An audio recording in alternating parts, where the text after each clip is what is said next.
Agora a gente vai ao vivo, direto para o Fórum do Barro Duro, onde está sendo dada nesse momento a sentença do feminicida acusado de matar a farmacêutica Marcele Bulhões. É com você, Italine.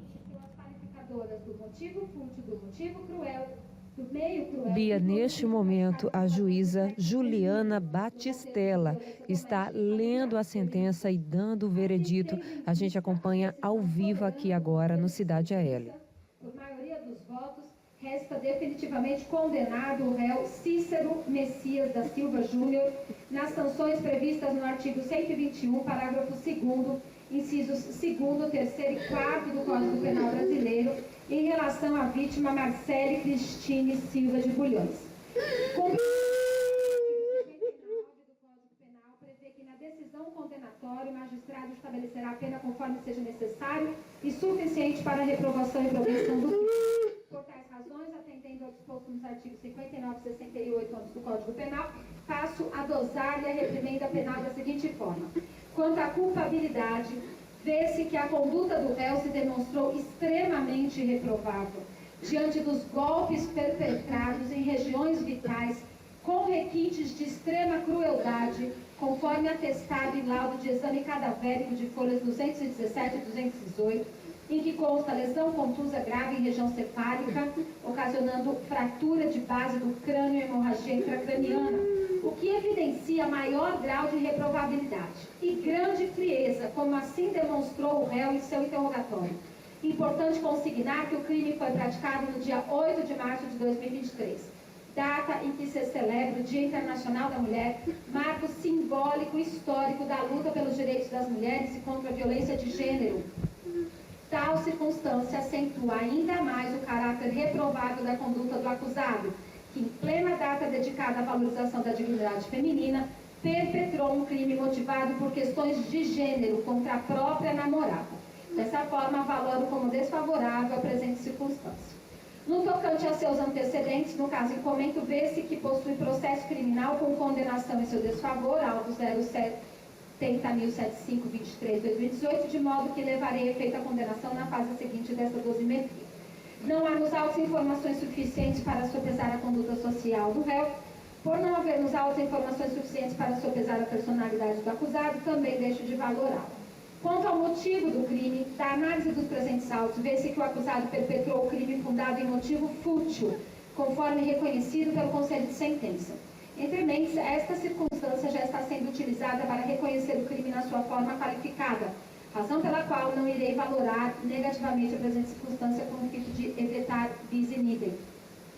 Quanto às circunstâncias do delito, o modus operandi empregado pelo acusado revela elevado grau de gravidade e perversidade, uma vez que o delito foi cometido no interior da residência da própria vítima, em contexto de violência doméstica, impedindo-a de buscar socorro imediato.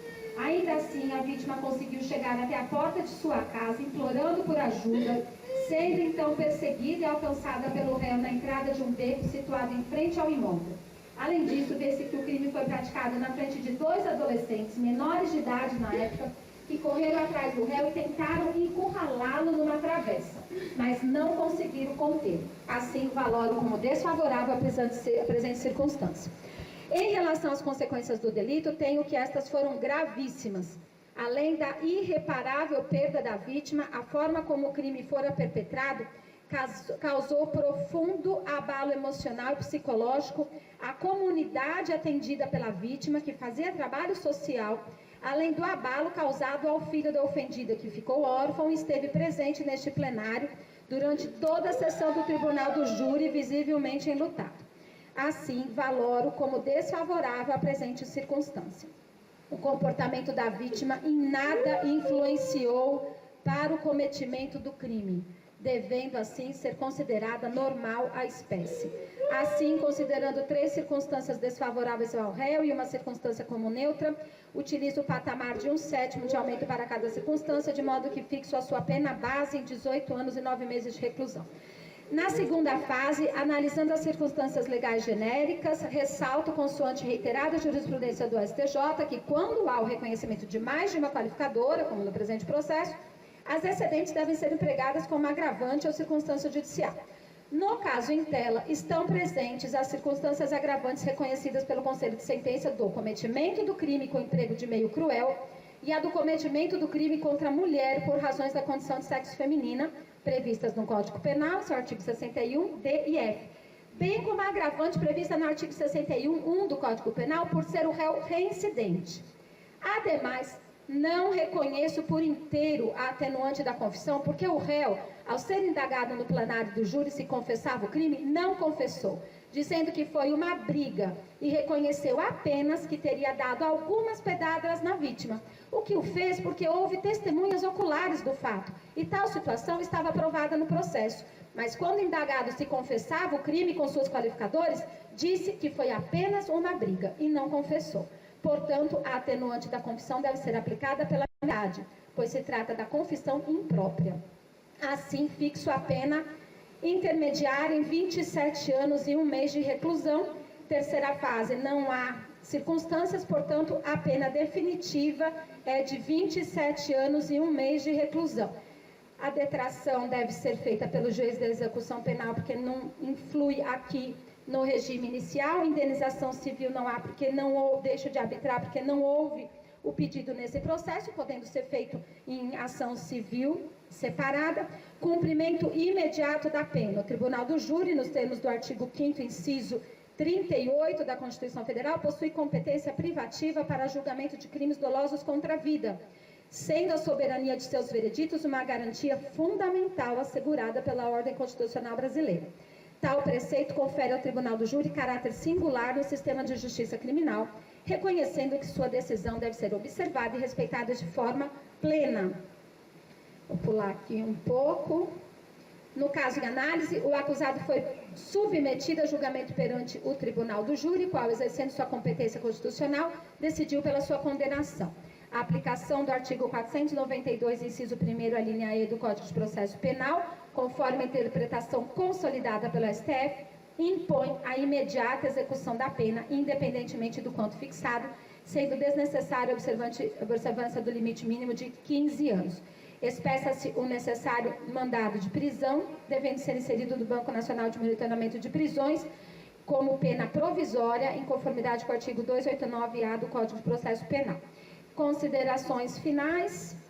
Transitado em julgado, adotem-se as seguintes providências. Então é isso, Bia, o veredito já foi dado, você acompanhou aí a pena definitiva do Cícero, o Cícero que é o réu neste crime bárbaro cometido na madrugada do dia 8 de março do ano de 2023, quando a Marcele Bulhões, a ex-namorada dele, uma mulher de 43 anos, como as pessoas que conviviam com ela relatam, né, uma mulher batalhadora, farmacêutica, também líder comunitária na região ali do Vilaggio Campestre, na parte alta de Maceió, uma pessoa muito querida no bairro, foi brutalmente assassinada sem qualquer chance de defesa.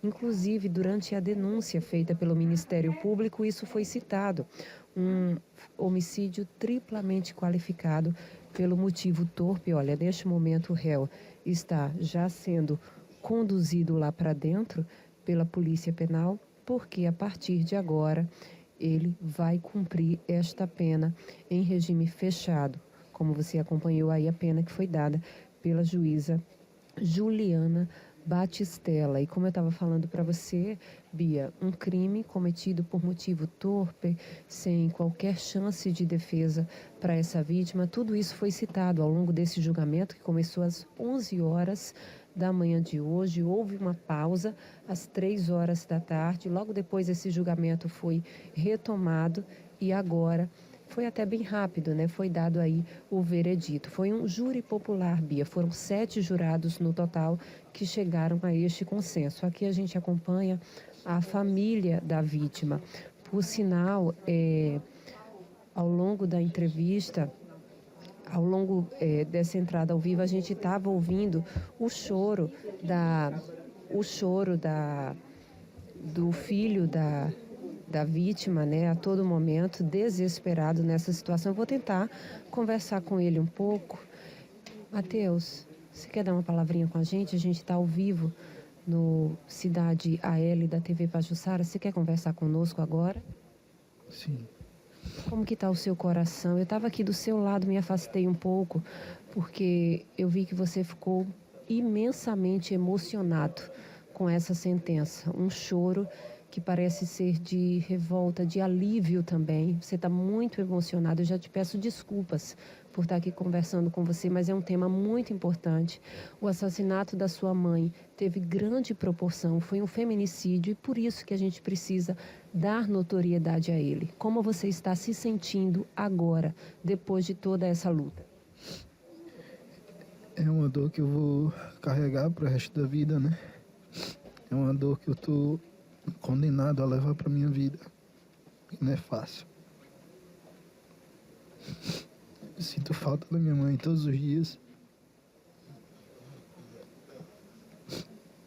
Aí pelo menos hoje eu tenho uma certeza que a justiça foi feita. Ao longo desse julgamento, eu estava conversando aqui com algumas pessoas que estão desde o início, representantes do Tribunal de Justiça também, e eles disseram que o Cícero a todo momento tentava desqualificar a figura da mulher, a figura da sua mãe, dizendo que ele foi agredido, dizendo que ele deu umas leves pedradas. Como que é isso se a sua mãe terminou morta, né? Então, assim, o que é que você tem a falar, você que acompanhou esse julgamento desde o início? Uma coisa que nem ele, nem os advogados de defesa dele vão conseguir apagar o caráter e a imagem da pessoa boa que foi minha mãe para todos, para a comunidade. Qualquer pessoa que batesse a porta dela, pedisse ajuda, ela ajudava, dava dinheiro. Tem uns projetos sociais lá. Vocês podem acompanhar nas redes sociais dela. Todo o trabalho que ela vem feito e não é de agora. Acho que se puxar na memória desde 2010 ou até antes ela fazia os trabalhos dela sociais. Então é inegável tudo isso que eles vinham acusando, tentando convencer os jurados de que minha mãe era uma pessoa ruim, que não prestava. Matheus, eu vou te deixar agora processar isso tudo. Eu sei que é um momento muito difícil. Em nome da TV Pajuçara, eu estendo a você e a toda a sua família o nosso abraço. A gente está vibrando com essa sentença, porque de fato foi um crime muito covarde e muito bárbaro. Bia, por sinal, o Matheus, ele está muito emocionado, agora a gente tem que respeitar, né? Mas ele conversou um pouco comigo antes e ele disse que logo após esse crime, ele foi visualizar o celular da mãe dele e ele já encontrou várias ameaças feitas à mãe dele pelo Cícero, que também tentava extorquí-la. Eu volto ao estúdio com você, Bia.